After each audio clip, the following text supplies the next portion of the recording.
Hi, friends. Welcome to the Sampleox Brooklyn Mystery Beer Challenge, where you and our panelists will unravel a mystery beer using our taste buds. I'm Lindsay. I'll be your host today. I'm a sensory and consumer research specialist and a founding partner at Draft Lab. I'm a big beer lover, and I'm excited to connect with all of you and our wonderful panelists and our friends today. So today, our expert guest and all of the beers that you tasted earlier come from Strong Rope Brewery out of Brooklyn, New York. We're glad to have them and a strong audience representation from the Brewminaries Homebrew Club online. Thank you guys for being here. Let's jump right in. You all have received a 4-pack of beer from Strong Rope. 3 of these beers were labeled, and one of them is a mystery. We have 2 panelists here today who will describe the mystery product in 3 phases: visual, taste and overall flavor, and mouthfeel. Like you at home, they have absolutely no idea what they're about to taste. So we'll be leaning on our expert panelist from Strong Rope Brewing to help give us product-related clues throughout the tasting. At the end of our tasting, our panelists will be presented with 3 different descriptions for what the beer could be. And from there, they are going to guess the exact product that they are enjoying. So if you're following along at home, make sure to log into Sampleox, submit your tasting data for the mystery beer now if you haven't already. I know that a lot of you guys got together yesterday and submitted your tastings together through your Slack channel and whatnot. But if you haven't done that already, then please go ahead and do that right this minute. We are going to be using the leaderboard in Sampleox to give away prizes. And remember that you need to be a registered user to show up on the leaderboard and be eligible for these pretty sweet prizes. So tastings are going to be closing pretty soon. So get your mystery beer evaluation submitted now. All right. Now that we know what we're in for, let's meet our panelists. First, I want to start with Victoria. Victoria is our moderator. She is a sensory rock star. She's a beer lover. She's an animal lover. She has a certain penchant for finding and adopting creatures who need homes. She has a senior dog and a fluffy little alley cat who loves to attend our Zoom meetings. Victoria, please say hello to our audience and let them know what you'll be up to during the Mystery Beer Challenge. Perfect. Hey, y'all. I'll be appearing periodically, giving out those prizes, but mostly I'll be hanging out with you guys in the chat. I see it's already really active, so I'm excited to hang out with you there. Please use that chat in the comment section to ask those burning questions so I can throw them over to Lindsay and the panelists and get all those questions answered. Looking forward to it. Cheers. Great. Thanks for being our moderator, Victoria. We'll see you throughout. All right. Next, we have our expert panelist, Alex Bierderman from Strong Rope Brewing.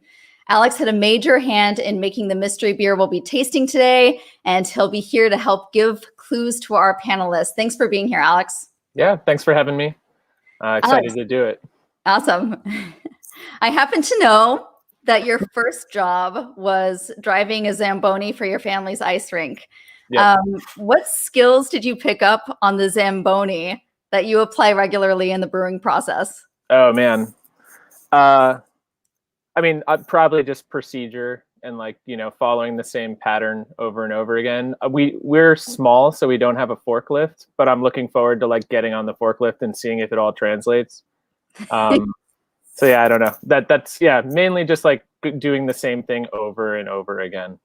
So driving a Zamboni isn't quite as thrilling as every kid thinks it is? No, they play that song during hockey games all the time. I want to drive the Zamboni, and then right. you get there, and it's not that fun. But really? No, it's fun. It's fun. But when you do it as a job, eventually you're like, all right, cool. I got to go zam. I got to go make the ice. So. Ooh, zamming. Yeah, zamming. All right. Yeah. Well, thanks for being here, Alex. We'll zam you later. So now our first panelist tasked with guessing the mystery product, Bob Galligan. Bob works as a sensory specialist at Surly Brewing in Minneapolis, Minnesota. He's an actor. In fact, he has a degree in acting, and he's one of our all-time favorite humans. So thank you so much for being here, Bob. Thank you. It is my pleasure. Yeah. Bob, so as a sensory scientist, what is one thing that you do every single day in your job? Taste beer, which is it sounds really really cool until you have to do it, and then people don't often realize that it is actually a job. So especially in the COVID times when we had to shut panel down, it every single batch of beer had to go through my tongue, which yeah, it's a lot, but somebody has to do it literally. Yeah. So. Yeah, so it's similar to the Zamboni job. Like it seems pretty cool on the surface, but then when you really get into it, it's actually like kind of repetitive. 110%. Yeah, and as a Minnesotan in the dead of winter, I appreciate a Zamboni driver on the panel with me. So thank you, Alex. Yeah, so Bob, you're also a barbecue enthusiast. In fact, the first time that we met, we ate food. I think it was barbecue in Austin. I know we ate a lot of food. That's all I remember. So when it comes to barbecue, what are the 3 most important elements that make it delicious? Ooh, I would say that probably the most important things are one, the actual meat, the cut, and the source. I'm a brisket fan, obviously, but it kind of depends on where you're buying your brisket. And then besides that, I would say the smoke, the kind of wood that you use. And then on top of that, the actual temperature. And temperature and time, those two are pretty quintessential. So every barbecue person is a little different. I'm an offset man, so I keep mine at about 275, and yeah, that'll get you a nice brisket in like 12 to 14 hours. So in 14 hours, is that what you said? Takes a long time, yeah. It's a complicated process, but a beautiful one at that. Yes. Ooh, I want to learn more. So you grew up in Minnesota, and then you spent years in Austin, Texas, which is where we met. And then you ended up moving back to Minnesota to work for Surly. So with all of your experience, who does better barbecue, the Midwest or Texas? Yeah, Texas. There are some really, really good barbecue places up here, but they tend to mimic the Texas style. So yeah, Minnesota barbecue is not necessarily like a style by any means, but there are really good pit masters up here, but they're kind of mimicking what we did down south. What is Minnesota known for? What style is their own? Barbecue? Oh no, just of anything. Yeah, I mean, Minnesota's known for weird like lutefisk, which is like fish dipped in lye, which none of us eat. And there's Midwestern sushi, which is cream cheese and pickles and ham, and it's weird stuff. I mean, in the Twin Cities, we have a fairly diverse culture, actually a very big Hmong population that does really, really beautiful food, and a fairly large Mexican population as well. So the melting pot is strong up here, but the Finnish and German influences, they get us through the hardy winter. Okay, great. Nice. Oh, can't wait to eat food with you again. Okay, thanks for being here, Bob. Our next panelist is Michael Viskel. He is another one of my all-time favorite people in the industry. He's a hop expert at John I. Haas, and his technical title is Brewing Solutions Specialist. It's good to see you, Michael. Thanks for being here.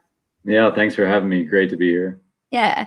So a Brewing Solutions Specialist seems like a really broad title. So I'm wondering if you could clarify what responsibilities fall under that title. So I couldn't just say, oh, hey, do you have a brewing question and need a solution? You want more than that then. Okay.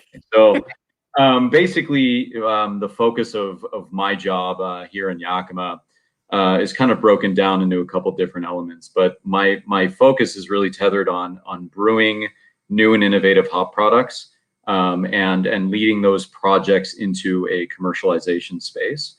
So we're working really close with our sensory panel here on site, the manufacturing department in actually processing these hops in the different ways that we're manipulating them, and also brewing them. So you can't really get a feel for what a hop is going to deliver unless you brew with it, right? So yeah, that's a very high level view, and then we kind of interact with our customers based off of that, and any kind of questions that they may have or pain points that they have, we try to empathize with that and really come to a unified solution in that way. I love that, like, empathy is so innovative now. Right? For sure. Yeah. Absolutely. I mean, so often you find that at least with innovations, to kind of keep it within house, and you have a team of PhDs that might be in closed doors, not really seeing the overwhelming opportunity outside of it. The ring of collaboration, especially in an industry like this that's so welcoming and open in terms of their information exchange, has been pretty cool.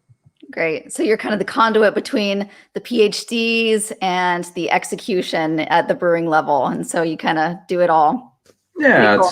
it's been a pretty humbling experience for sure. All right, so I'm going to throw you a little curveball. It's There not are a Lutefisk, number right? of ways. Yeah, that's what your job is. There are a number of ways to evaluate hops. I know rubbing cones or grinding pellets, making teas, even making beer or dry hopping or whatnot. There are plenty of different ways to evaluate hops. But I know that you're involved in innovations and you're making all sorts of goos and liquids and powders. You're doing weird, funky things with hops. So how do you evaluate the hop products like all those extracts and powders and goos?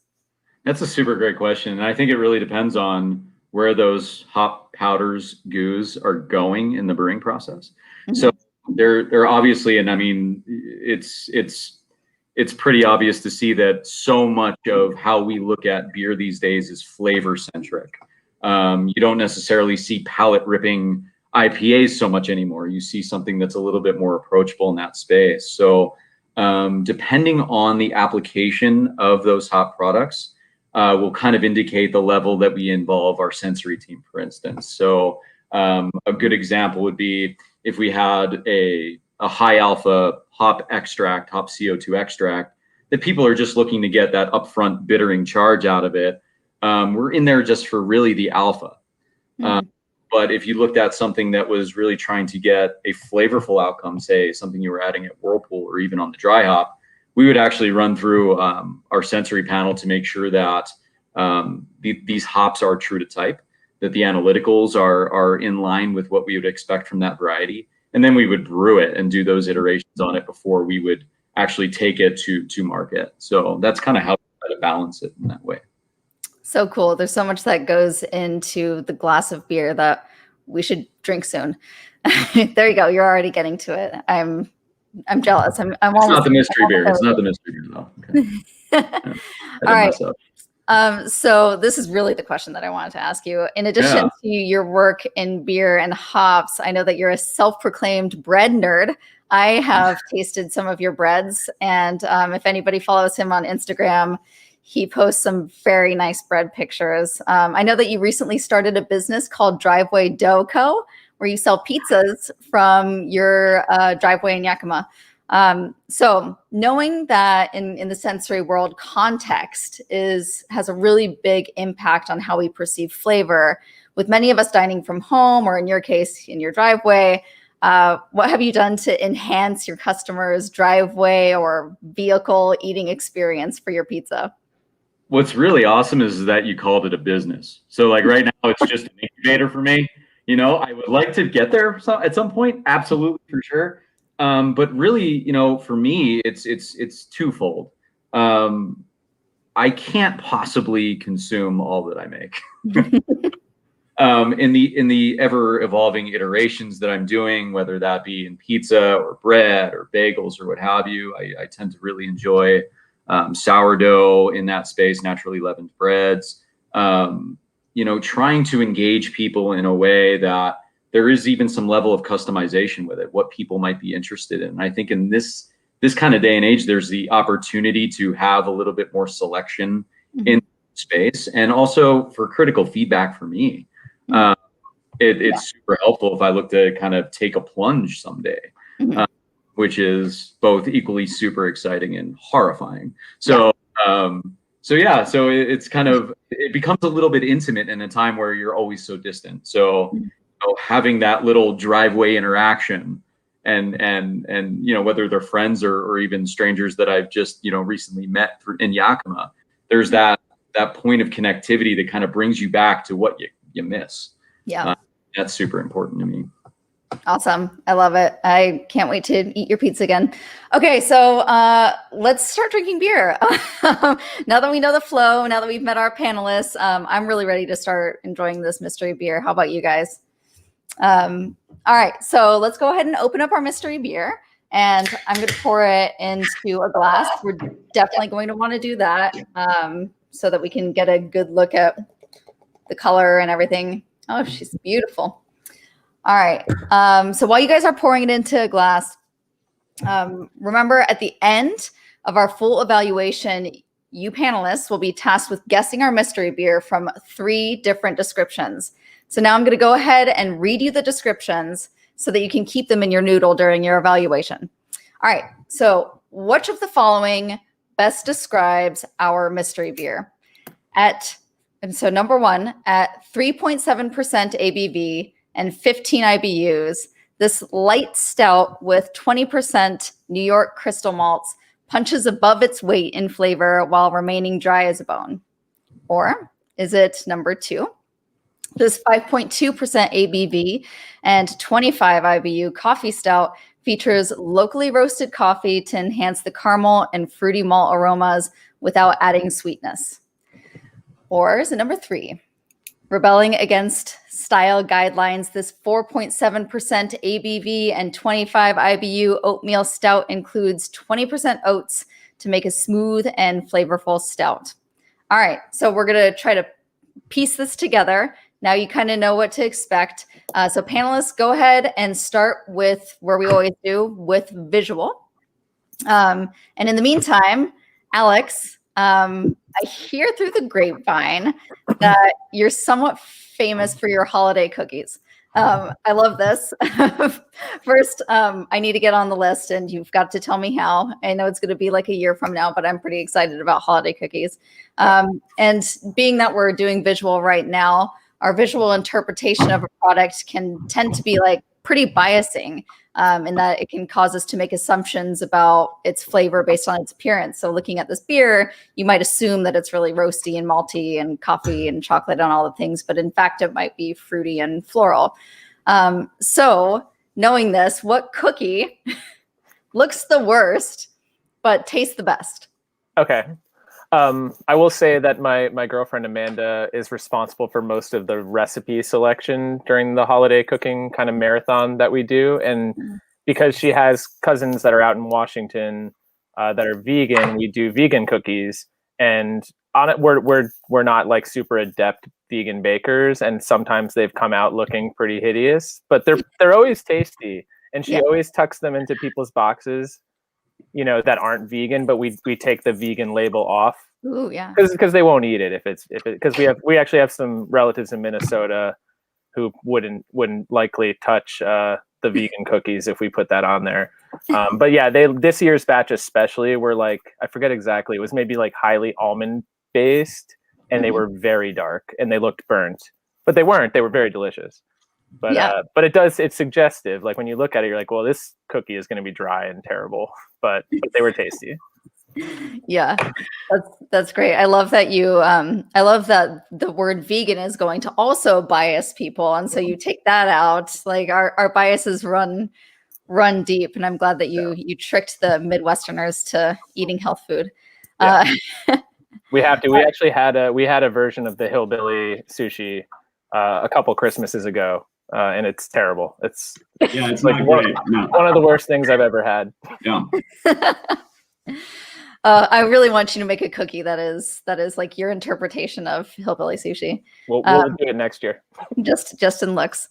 All right. It looks like our panelists are done with visual and in fact already moving on to flavor because they can't help themselves. And I understand. I need to take a sip too. I'm kind of dying for it. All right, so panelists, now that you guys have been able to take a look, I want to hear what you're seeing. Bob, what color stuck out to you the most? Well, I mean, obviously, it's pretty dark. I mean, I wouldn't go so far as to say black. It does let a little bit of light through, but not a whole lot, which I'm enjoying. It's also, I was really impressed in the initial pour on the actual head retention. Really, really evenly dispersed, nice and compact. It's dying a little bit, but it still is covering the entire thing. So that's signs of some really nice work brewing wise. It is a little bit of like cream color on the head. So yeah, I mean, obviously we're in the kind of porter stout territory. You know, what does that mean nowadays? Who the hell knows? But we're definitely in the darker malts. And when I saw on the like descriptions of like crystal malts, I get a little bit of that drying type character. So I'm kind of veering in that territory, but still undecided. All right. Michael, do you have anything to add to the visual characteristics? I think that was a really great assessment by Bob. I don't think it's quite black, but in terms of just overall head aesthetic, I really enjoy that kind of little bit of coloration toward that caramel-esque head that's on, really visually appealing. On the pour, it was beautiful. Seeing a little bit of that drop off a little bit, but I mean, just super approachable, very attractive looking beer. Yes, nice. Well done, Alex. Thanks. All right, so glassware. I'm happy with my glassware. It looks clean. Glassware can often have an impact on the visual interpretation as well as our enjoyment of the product. So Bob, what glassware are you using, A? And B, what glassware do you use for your panel at Surly? Well, actually, I'm using just a little, I don't know, the ounces on it. I got it for free at the Dripping with Taste Festival where I did an event in Texas. But when I'm looking at glassware for actual evaluation, I always want a little bit of a curve in to make sure that the aromatics are going to the nose. I do also have, just in case we got it, I mean, I have a shaker pint that dumpster fire was a beer that we did this year. As 2020 was an absolute dumpster fire. But I pulled an audible and decided to go for the curved glass because I am actually evaluating. So I also, with a lot of my tasting glasses, don't want a whole lot of beer necessarily. Like this is not a session where we're sitting down and having a couple. So keeping the volume low and also enough room to actually give it a nice swirl and actually activate some of the aromatics is kind of what I'm looking for. This is actually the style that I use. In my tasting panel, it's going to be a little bit smaller ounceage in the panel, but this is the actual design of the glass. So yeah. All right. Michael, does the mustache add anything to an evaluation? And Alex, I'd like to hear your assessment sans mustache. At least for me, I got to make sure I keep it at least somewhat trimmed, just so I'm not dealing with fighting through leftovers. Yeah.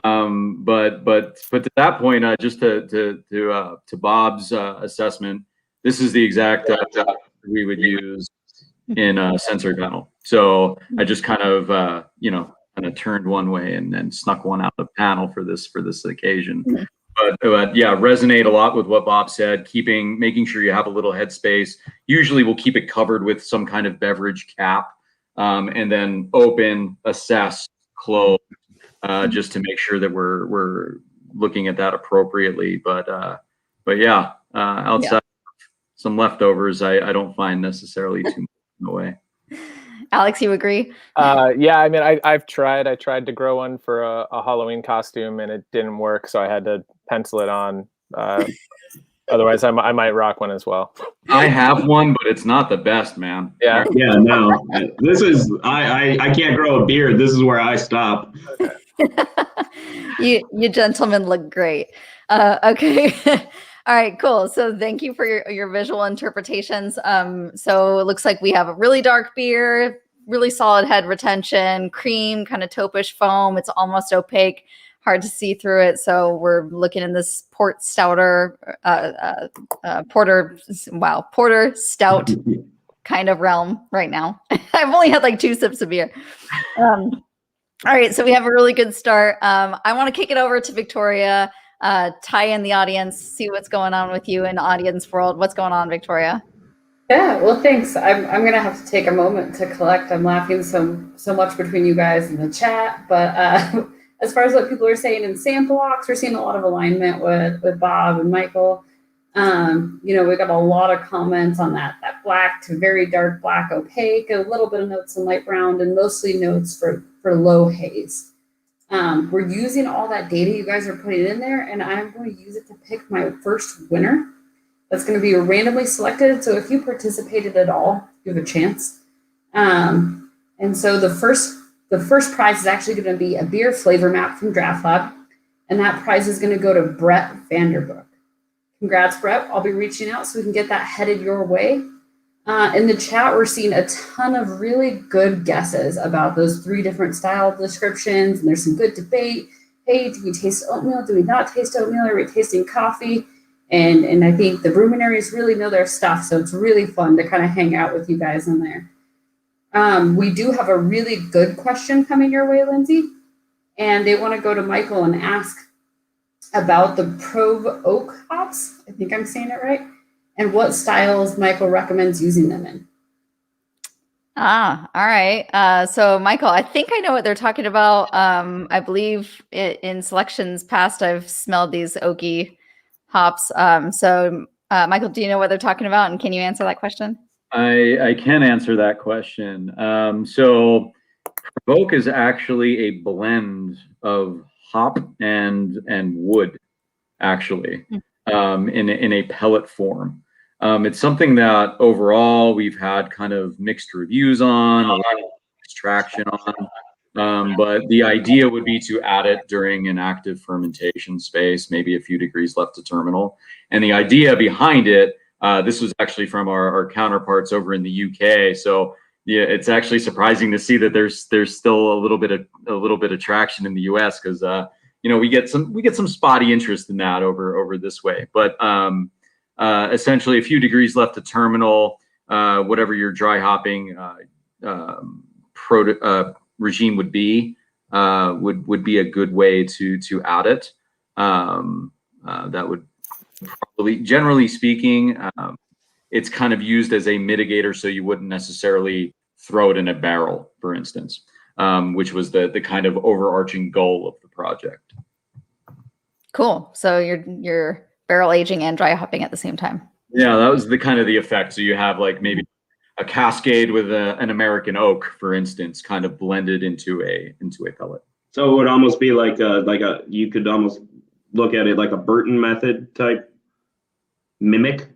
In certain ways, I think that there's that kind of connectivity. Personally speaking, from our in-depth look at it, we've had some limited experience with it overall. But I would say that the idea was to try and turn around a barrel-aged type beer in a space without using a barrel. Now, what's interesting about it, I'm actually going to bring it up in terms of just how the hop breeding program is kind of unfolding. You're getting hops that are emerging in this experimental space that are throwing barrel character. One of the kind of interesting examples of that would be kind of Sabro. And Sabro throws coconut, throws vanilla, obviously has a lot of tangerine, used to be HBC 438 for those of you who might not be familiar with Sabro. And then there's a sister hop that's actually very oaky to Sabro called HBC 472. So where things start to go into the space of fitting with these kind of styles would be really quite interesting. And I think Provoke could actually lend to something like this potentially. Awesome. The world of flavor is so bright. Our future in flavor. It's really great. Okay, so I want to keep tasting this beer. I've already kind of gone ahead and started tasting and smelling. So let's go ahead and get started with overall aroma and flavor. So while our panelists do that, just go ahead and do your sniffing and your tasting. While you guys take some time to figure out what attributes are in there, maybe the intensities of the taste. Alex, you are a musician. You studied music business at NYU, which is how you made it out to New York. I want to talk to you and ask about synesthesia, which is, the sensory phenomena where a stimulus in one sensory modality, like hearing, can elicit a response in another sensory modality, like taste. So, Alex, can you taste sounds? Not personally, but I mean, I think for me, some of what I like to think about when like designing a beer, or what I like about especially what we do with pretty much just beer ingredient beer, not really introducing too many adjuncts, is like the idea that a very specific smell can kind of jog your memory and pull you back to a place, and like that power of just encountering something in a beer and being like, man, what is that like sort of nagging flavor that you can coax out with certain ingredients. I unfortunately know I don't paint my beers or yeah, but there's always like there's always some sort of like inspiration behind what you're trying to develop. Yeah, totally. Do you play any music in your cellar to your yeast? Do you I wanted to, we don't have we just picked up some new speakers, so maybe that's like, we're working on a new space, so I'm hoping to have like a nice stereo in there, and we'll do that, like ideally give them some like music for plants sort of thing or whatever. So yeah. That's great. I mean, there was some legit research, I think about a decade ago or so, out of Japan, and it's not coming to my mind, but I do remember reading something about yeast productivity with different music stimuli, and there was a significant difference, and that is cool. Yeah. All right, guys. So it looks like you guys are pretty much done with aroma and overall taste flavor. So we'll bring our panelists back. Michael, I'll start with you. What primary aromas did you get off this beer? What were you smelling? Yeah, so right at the pour, I was getting some really lovely roasted coffee, bittersweet chocolate characters, even just some slight nuttiness, and that kind of carried it into the palate. And I'll kind of leave it at aromatics unless you'd like me to dive into flavor. Go to flavor. All right. Yeah. So it kind of lent into this like really almost like pumpernickel bread kind of biscuity aspect to it, which I really thought was lovely. And that chocolate and coffee still kind of carried through. But what was really stark to me was this perception of finishing nitro. It started off effervescent, and then you had this mouthfeel that carried all of those aromas that were perceived, and then the subsequent flavors throughout, and it's still sticking with me in such a pleasant way. Yeah. So. Awesome. Man, you guys are good at this. Bob, do you have anything else to add to the conversation? No, I mean, I think he hit the nail on the head on pretty much everything. It is, we just did a dry Irish stout, and one thing of these styles of beers that keeps coming back to me, and on top of bittersweet, it's almost like a baker's chocolate. There's like a dryness to it. It's not like milk chocolate necessarily. It is sweet, but it does have a little bit of a drying, bitter type character, and it's really, really pleasant. Yeah, I mean, all in all, I mean, it hits all those notes. There's a little bit of roastiness. I almost get to like when you're saying nuttiness, like almost like an almond marzipan like type character. Which I think is really, really interesting in the sweetness, and I kind of like rounds it all out. But yeah, I mean, all in all, it is in that, again, that stouter port territory. But that's a place that I like to hang out for sure. Yep. Yeah, it's one of my favorite styles. So Michael, this beer isn't too hoppy, but we know that hops play a role in all of the beers. So can you kind of briefly describe what role hops play in beers that aren't overtly hoppy? Yeah, for certain. So from a head retentive standpoint, and in terms of foam stability, hops are certainly a beneficial element to any beer style.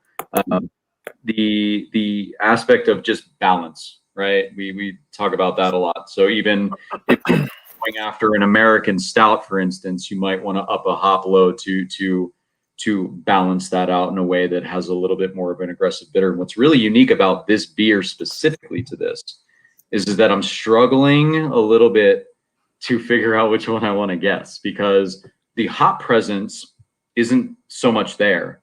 But you can absolutely sense that little bit of bitterness that kind of carries off and finishes to that point where it dries it out. Now, Irish dry stout, or that's it's future conversation. But it also lends again to what I was kind of mentioning a little bit earlier, is that the flavor space for these kind of beers is starting to emerge a little bit more than I think we're used to. We're always so used to associating super bold, flavorful hops with tropical fruit characters in the IPA space. I think that there's going to be kind of that area where more breeding might be dedicated to vanilla, caramel, cream coconut characters. That I just a real quick story, real quick one. When I first started at Haas, our brewmaster Virgil McDonald put a beer in front of me, and it was a brown ale, and I tasted it, and I'm going, this is, how long did you barrel age this? You know, how long was the barrel contact time? And he was like, no, this is just hops, and those are the hops that I had previously mentioned. There was no barrel contact whatsoever, so that was one of those things where I'm like, wow, I don't understand what I'm tasting right now. And I think that space is really something cool to explore, especially in these kind of styles. Yeah, I love it. Better brewing through science. Alex, do you guys use any of those kind of oaky, barrel-y hops in your process? I mean, probably at some point we might have. Unfortunately, being that we have like a very strict 100% New York policy, there is no real breeding program that's at least not one that's coming out with fresh new varieties for New York. So we kind of, it would be farm or processing dependent if we got something that is extra woody. So for the most part, everything is kind of classic C's. We have gotten cashmere. We get a lot of stuff from the Michigan program. So we've gotten Michigan Copper. I don't know if Mackinac is from that program, but we have that as well. There's a couple of new things kind of trickling their way into the state. So it's a little bit of a slow roll into like new exciting varieties for us, which has put me a little bit on the sidelines. Like I'll hear about something exciting like that, where you could make this barrel character with hops. And I'm like, man, we're going to wait a little while, but we'll just barrel age in the meantime, I suppose. I also No, I just think it's interesting seeing that the brewing industry and beer itself and America in a lot of ways is like coming back around to where it once was. I mean, upstate New York used to be the largest hop producing region in the United States, and then the Midwest was for a long time and whatnot. But it's really, really cool to see, you know, a lot of the smaller growers starting to experiment in their climate with, you know, different varietals that would never have been thought to have been grown in those varietals or in those climates. I just think it's a cool come around that we're experiencing. So yeah, totally. And Ruminaries, it looks like there's a business opportunity for hop breeding in New York. So I would welcome it. Yeah, get on it. Get on it. All right. Speaking of Ruminaries / the audience, Victoria, I'm going to kick it back over to you to get with our audience and see where you're at. What's going on, Victoria? Sounds great. Yeah, so they're agreeing, and they're also loving a lot of the feedback notes that Bob and Mike were giving, like rye bread and baker's chocolate, big hit with the Ruminaries. As far as what they're seeing in sample box, a lot of chocolate, burnt sugar, caramel, some coffee notes, toast, a lot of various woody characters, and some dried fruits like fig and date, and a little bit of nuttiness, which I think I heard from one of the panelists as well. I'm going to go ahead and give away our second prize, which is going to be a beer flavor map bundle. So this is going to include the beer flavor map, specialty malt flavor map, base map flavor map, and hops. And that is going to go to Sam. Congratulations, Sam. I'll be reaching out so we can get that sent over to you. Some of the other things we're seeing in the comments from you guys, I saw that you're drinking out of tulips and mugs and a lot of like specialty Ruminaries glassware. So you'll have to send us in some pics of what that looks like at some point, because I'm kind of curious. It sounds like there might be some variety, but they sound cool. And one of the other questions, besides a lot of talk about playing books and music to the tanks and seeing how it impacts flavor, is we want to know if there's any particularly good hops this year. So take it away, Lindsay. Cool. Well, I mean, it would be obvious for me to ask Michael, but instead I'm going to ask Bob. So, Bob, what are the good hops? out there The now? good hops this year. Yeah. I mean, we've been experimenting with, here and there. But the problem with working at a commercial brewery is you have to buy a shit ton of hops. And so it's the really exciting, like experimental hops. We don't really get to experiment because we're doing 100 barrels at a time. We do have a small brew house, but we don't get the fun that like a lot of my smaller tap room based model brewery friends get to do. But honestly, like Vizgel talked about Sabro, and Sabro to me is just one of the better hops that I've had in a really, really long time. Just really, really fruity, pineapple-y, straightforward. I mean, it's interesting that you connected with barrel characters because I wouldn't have necessarily put that together. But especially for in the days of the haze days, that we'll just call them the haze days. Yeah, I mean, like Sabro and that type of hop work really, really well, and it gives a really, really nice, clean character to those styles of beers. But having said that, like honestly, some of my favorite hops are still the noble hops. Mostly because again, like I'm coming back around, to lagers, the really clean, easy drinking lagers.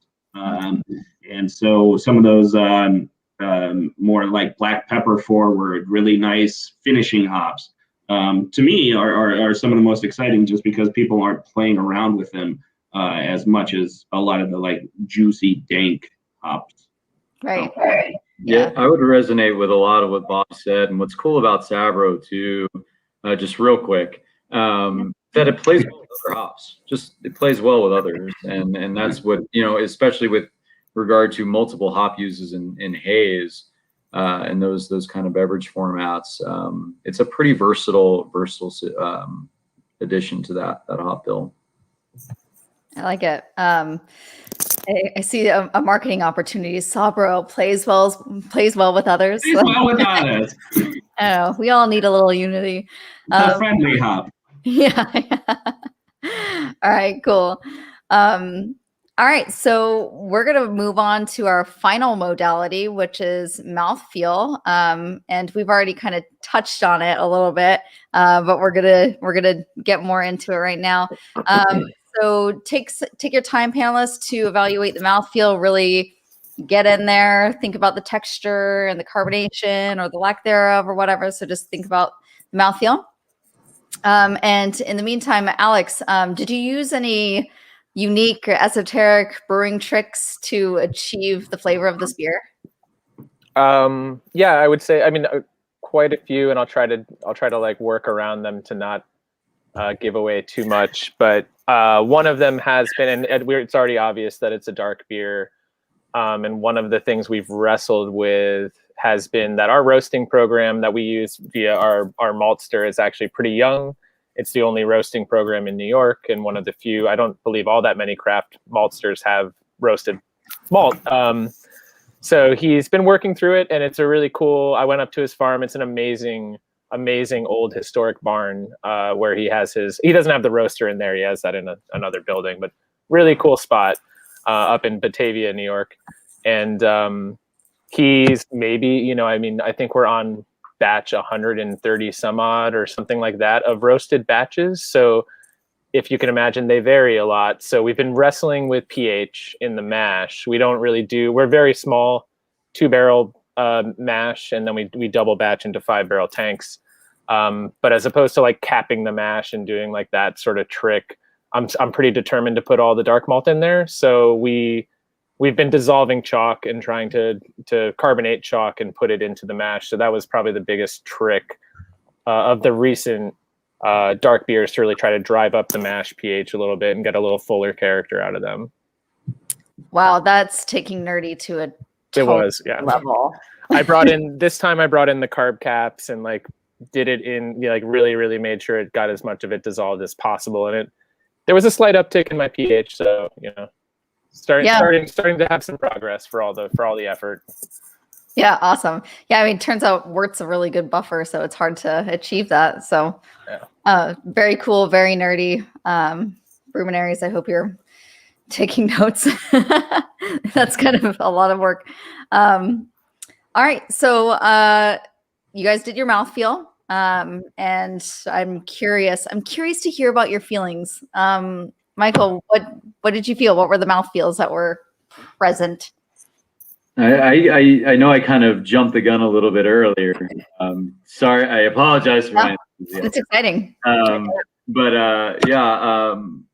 The thing that just sticks with me is just that through the middle experience where you're not necessarily chewing through it, but it fills your palate in such a beautiful way. So it's almost like drinking a nitro coffee or a latte in that way. So it just has this experiential middle that is just pleasant. But then you would think, all right, well, if you have that, that's probably going to just carry through all the way to the end. It's going to just keep lingering, but it dries out. It finishes in a way where I'm right back to the next one, where I'm almost through the can already, which is pretty great.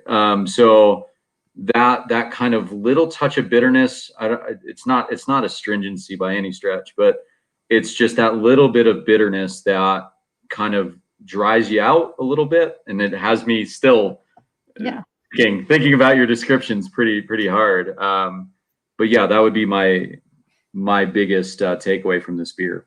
Love it.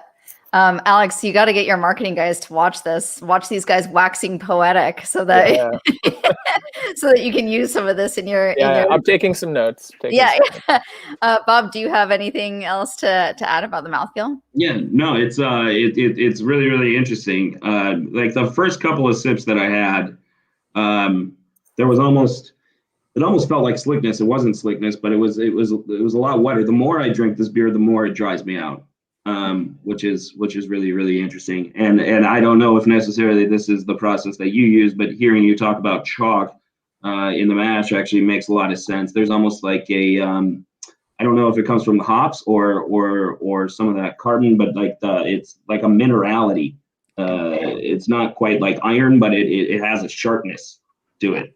And that to me is really, really pleasant. And again, the more I drink the beer, the more it kind of like presents itself to me, which is really, really interesting. So yeah, I mean, all in all, I mean, it's not a question oat. It's possible that it's in there because it's not chewy. It's not like I'm not viscous by any means, like I'm used to oat beers being, but it definitely does have body to it. It's a lot thinner than initially I thought the color was going to give me. But again, the more I sip it, the more that shifts. So yeah. So cool. Looks like you guys nailed a drinkable beer. All right. So I'm going to go back to Victoria for our final audience check-in before we get guesses in. Victoria, what's going on with the audience?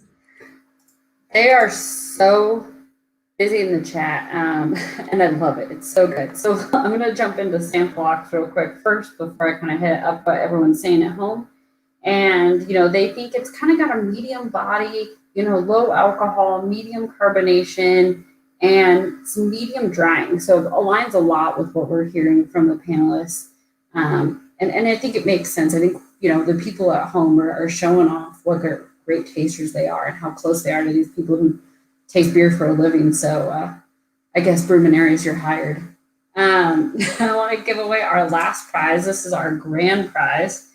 And this is going to be a $25 gift card to Strong Rope Brewing, as well as some Sample Ox swag. This is going to go to the person who got the highest score. So I'm going to go ahead and refresh my feed one last time and make sure. The person with the highest score has 4,550 points. And that is going to go to George. Congrats, George. I'll be reaching out and getting that swag and gift card headed your way. One of the questions I kind of posed to you guys in the chat was, do you think that fuzzy is a good descriptor for mouthfeel? And really, we only had one proponent that was strongly for it, one maybe, and a lot of no's. So that's kind of helped settle an internal debate on whether fuzzy is a good mouthfeel. So that's really helped us out to kind of squash that internally. So I appreciate it from you guys. I haven't seen any tons of really specific questions, but I know Lindsay has some to get to later, so I'll let you guys kind of wrap things up. All right. Nice. Thanks for clarifying the fuzzy debate once and for all. Okay. So now comes the time that you're all waiting for. We're going to put this all together and we're going to make our guesses about which of the three descriptions best matches the flavor of the beer that we just described and downed very quickly. Is it the 3.7% ABV and 15 IBU light stout with 20% New York crystal malts? Is it the 5.2% ABV and 25 IBU coffee stout featuring locally roasted coffee? Or is it the 4.7% ABV and 25 IBU oatmeal stout with 20% oats? Michael, don't guess yet, but I want to know, on a 0 to 10 point scale, how confident are you that you know what you're tasting? I'm at about a 7 right now. 7. Is there anything that you can ask Alex that can increase your confidence? Nothing that comes to mind. Nothing that comes to mind right now. I'm gonna kind of wing it. All right, Bob, how about you? What's your confidence level on a 0 to 10 point scale? Well, I'm Bob Galligan, so my confidence level is 0 consistently. But with this point, I will go with about 6. I'm not as sure as Vizgil. It's a little bit tougher. Is there any clue that you want to ask Alex for? No, I think I'm a betting fool. I think All right. I don't know that anything is really going to clarify it up for me. So. All right. I will. Well, first of all, Bob. Let's just keep chatting. Let's just go ahead and ask. What's your guess? Is it 1, 2, or 3? So that's a good question. My guess right now is going to be 1. At the second one, I also am a certified barista with the Specialty Coffee Association, and I get no fruit from like roasting in a local roaster would probably give me some of that more like brighter type character. So I'm not getting a whole lot of that coffee type character, and I just don't think it's necessarily chewy enough for me to think that there's oats in there. So all right, Bob's guess, we're locking it in. It's number 1. Michael, what's your guess? So throughout the course of this, which has just been great, 1 and 3 have been teetering back and forth. That middle aspect of on the palate has me going down number 3. But the way that this beer finishes, the overall perception of how it finishes, has me at number 1. This is in no way influenced by Bob. I also believe it is number 1 because also I burned through a can, and you know I'm looking 3.7, pretty sessionable. You know, feeling great, but still talking straight, which is weird. Yeah, I know, right? That's small victories today. I am also going with number 1. All right, Alex, I'll let you reveal what the mystery beer is, and then tell us a little bit more about it. What are we tasting? Cool. It is number 1, so you both got it. Nicely done. Yeah, good job.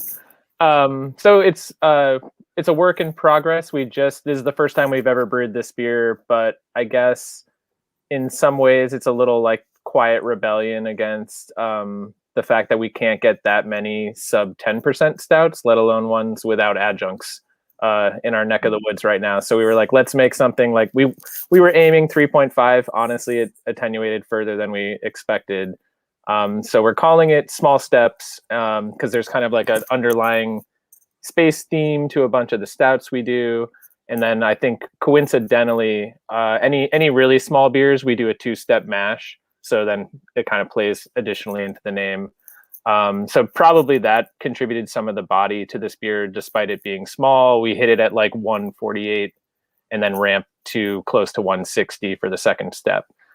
And yeah, it's close to, I believe it's 20% C60, C120, 2 of the roasted barley, and then Chautauqua is the name of the region. Chautauqua chocolate malt is what he calls the other dark malt that we use in it, and then a little bit of New York Munich, and otherwise it's our Erie Canal base malt. Awesome. Nice. Yeah. It's delicious. Thanks. So Alex, have you made anything like this before? Like any light stout like this before? I haven't, to be honest, before I went to Strong Rope, Jason was really the owner and founder.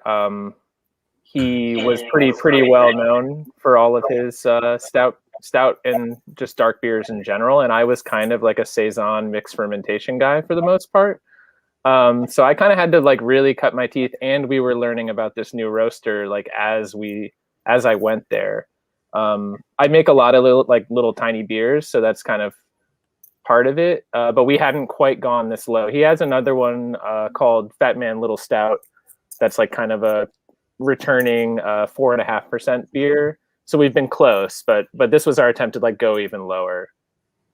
Yeah, awesome. It's delightful. Michael, do you drink beers like this, or is it all hops all the time? Oh, absolutely. I mean, if it's not banquet, generally, stepping outside of the hops area where, Bob's saying, you're tasting beer every day. So sometimes you just don't want to think about it. Not necessarily saying that the complexities aren't something you consider, but it's really pleasant to kind of step out of something that you're dealing with day in and day out. And I'm going to ask a hops question, Alex. Like, what was your hopping regime for this, knowing that it was 15 BUs and it was just simple addition? Yeah, it was just a single 60 minutes of a pound of Columbia from one of our local farms. Nice. Beautiful. Yeah. Great. So Bob, it's about dinner time for me. So what should I pair this with? What should I make? I have a bunch of vegetables. Well, I mean, vegetables would do very well. Just char them up. I think that's the throw them in a cast iron with a little bit of oil and some salt, and you'll be good to go. Add some vinegar in there. It's not in your cast iron, but in the bowl post cast iron. That'll brighten it up too. Yeah, I mean, the interesting thing about this beer is, again, it is really roasty and chocolatey, but it's not that like thick, weigh you down type stout porter. So I would actually almost do it with like I would really appreciate some like venison backstrap or something like that. Not like heavy like a steak, but some nice like wild game or something. Yeah, I'll go out and get me some wild game. Well, here in Minnesota, we actually can do that. So okay. I live in Southern California, so yeah, I'll send you some Midwestern sushi and a backstrap. Nice. Yes. California. I don't think that can actually make it all the way up here. We could do a pizza collab, Bob. Throw some venison on a pizza and then ship it up the lens. Now we're talking. Yep, I'm in. All right, guys. So I know that we had a couple questions from the Bruminaries ahead of time about Sample Ox specifically. So I know we're running out of time, but I'll go ahead and answer those just for funsies. I just haven't heard my voice enough. So first was, how are the points in Sample Ox calculated? It's a question that I get pretty frequently, and it's a little vague on purpose because we're trying to keep that a little bit a secret. But what we're trying to do is measure your sensory acuity, and we do that by comparing your rating to the rating of the professional. And so Alex, before you did your rating, he went in there and he did his sensory evaluation with his tasters and came up with their flavor profile for the beer. You get points that are consistent with what you selected that was right. And you are also getting points based off of your accuracy. So if 100% of the selections that you made were all right, you're going to get more points for that. And so that's how the point system generally works in Sample Ox. And hopefully it's a good measure of your experience. And what's cool about this is you just did an event tasting. You're going to be able to do more tastings in Sample Ox as it continues to get built out, and you're going to be able to build your palate. So you'll be able to knock off points from different beers as you get tasting and joining other events, and you will be able to see how you're progressing over time with your sensory acuity, especially with beer. We also got the question, why is the description test laid out as such? and how were the flavors chosen. I can talk about that for a really long time, but I'm not going to. I'm basically just going to say that our first kind of foray into the sensory world was with our professional software called Draft Lab, and we use a ballot that is kind of consistent with what you just used. So going through visual, overall flavor, and then and mouthfeels. And if the intensity of a certain taste or a mouthfeel is going to add a little bit more to the story, you're asked to scale it. But if for aroma, if for aroma, it doesn't necessarily add much to the story. So we actually use the common lexicon that is accepted and embraced by the craft beer industry, actually the whole beer industry, through the beer flavor map. We integrated that into the app. And so you're using the exact same lexicon that professional brewers use and selecting the aromas that you're experiencing. So hopefully it was able to guide you along in your tasting. You learned a little something about your palate. You learned a little something about beer. You learned hopefully a little something about the greater world of Zambonis and backstraps. But so thank you guys. Thank you panelists for being here. Alex, thank you for being here. Audience, thank you for being here. Bob, is there anything that you want to plug, anything that you want to say, or any parting words? I mean, like, first and foremost, drink good beer. And also, Alex, thank you so much for sending the beer, for doing that. You're making New York taste good, man. And I really appreciate it, because I'm not going to get to drink your beer if I don't get it sent. So I really appreciate it. And also, I've been following along on the comments, and Bruminaries, like, I'm not your dad, but y'all are smart. Like, keep it up. Like, y'all are curious, and it's really, really cool to see. And yeah, just reading along with your comments, it's really awesome just how engaged you all are. So hopefully one day I get to try some of your guys' beer too. So. Yeah, cool. Michael, thank you for being here. Any parting words, shout outs, thank yous? Yeah, super happy to be here. Really an awesome experience. What a way to break up some of the monotonies we've all been experiencing. And yeah, just looking through the comments, I mean, we are a community, you know, and that's the beauty of it all, is that no matter where we're at in the industry, or if we're looking to get into it, or if we're hobbyists, or folks just looking at it in a future career path.